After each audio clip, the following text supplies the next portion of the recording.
Good afternoon, ladies and gentlemen. My name is Adilla Anggraeni, and I'm here with my fellow colleagues, Bapak Sukma Putra and also Ibu Arfikan Rudatiana. Our paper is entitled Disrupted but Interactive, How Online Learning Works in the Age of Pandemic. So basically, we start with the problem statement, which is how COVID-19 pandemic has caused learning disruptions. We know that the world has begun shifting educational activities from physical classrooms to virtual classrooms. This kind of unplanned and rapid move to online learning has resulted in poor learning experiences, especially since either students, lecturers, as well as university staff generally have not been prepared. Whether it is through simulations or any kind of practices beforehand. So our research basically aims to understand the students' experience during the period and how it may have impacted learning satisfaction.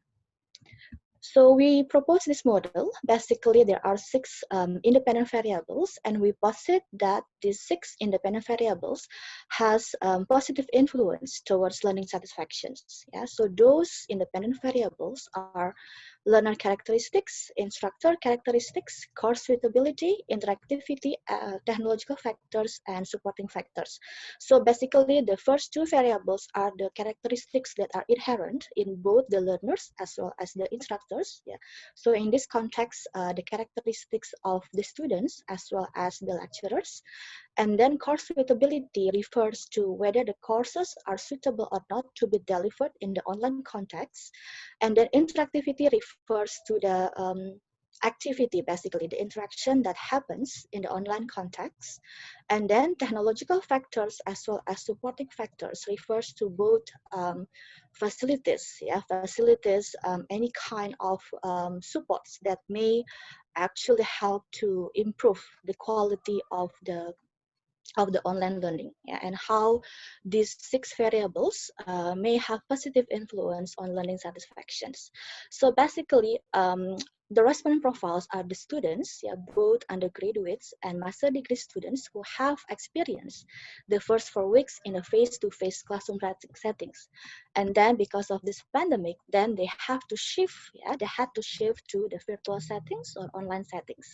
We collected the data in the form of online survey in the period of April to May 2020, and in total we got 118 respondents. But then we actually screened the result, and we managed to get 100 usable responses that consist of both undergraduate students and master degree students.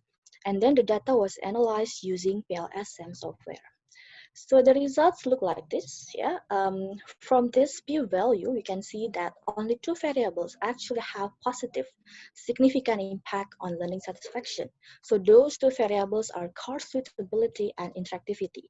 So it was quite possible that the change that was strongly felt from the previous face-to-face interaction to the new virtual setting was interactivity. So we know that when we can see the person, when we actually interact directly with the person, this has a stronger feeling of interaction to it. The second one is the suitability of the course. So you know that there are courses which perhaps are more theoretical in nature, and there are also courses that tend to be more hands-on.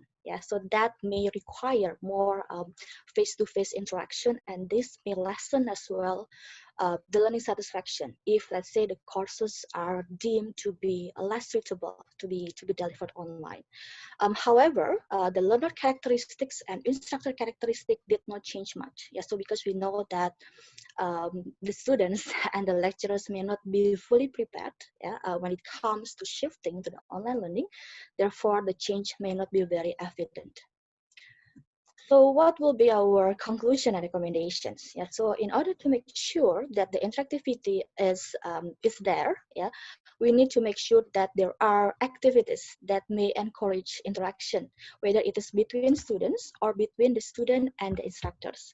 So you know that some platforms like Zoom, for example, maybe WebEx, Microsoft Teams, and so on, may have features that allows to have better online discussion, like breakout room and so on. There is also possibility of gamification of learning, or other activities that may foster discussion between the students. In addition to that, yeah, interactivity in this context also involves interaction with the peers, yeah, which means that usually in a bigger classroom, it may be essential, yeah, that the students are divided into several small groups so that they can have better interaction.